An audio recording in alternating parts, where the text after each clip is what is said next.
In this video, I want to talk about this 15 gauge Ridgid finish nailer.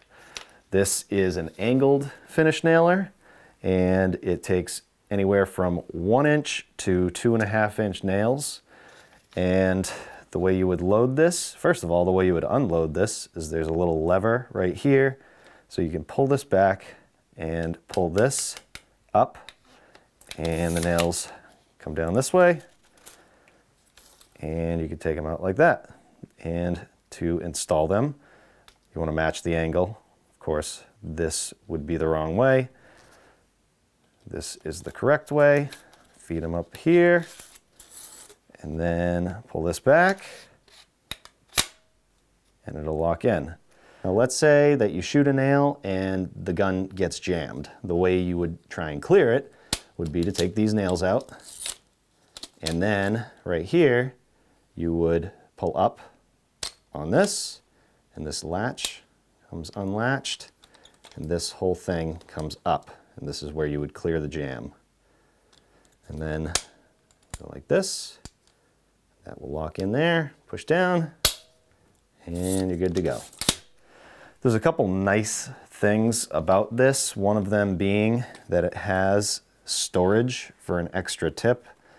So I know in the past these have worn out, they've fallen off completely, and I've used electrical tape or a bunch of masking tape to kind of make it so you don't mar up your trim or whatever you're using it for.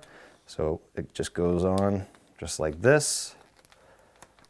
It has, just like most nailers, an adjustable depth for your nails. You can see if you go this way, it will set the nail deeper, and this way less. So if you're working with a hardwood, say oak, you can adjust it so it'll go deeper. This is a max 120 PSI gun, so through your compressor, only put 120 PSI through there, and to get more, I guess, not really pressure, but to set the depth further, this is where you would adjust it. You don't want to go above 120.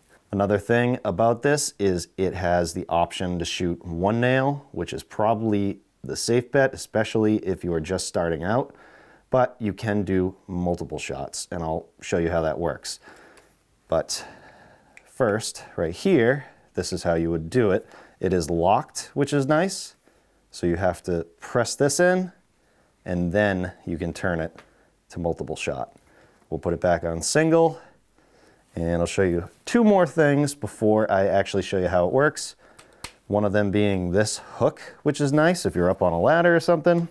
Put it on your pants or on your tool belt or your belt.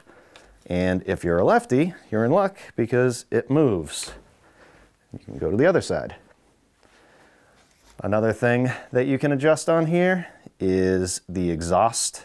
Whenever you shoot a nail, exhaust comes out here. So you can adjust this so you're not blasting yourself in the face and your hat's flying off while you're working.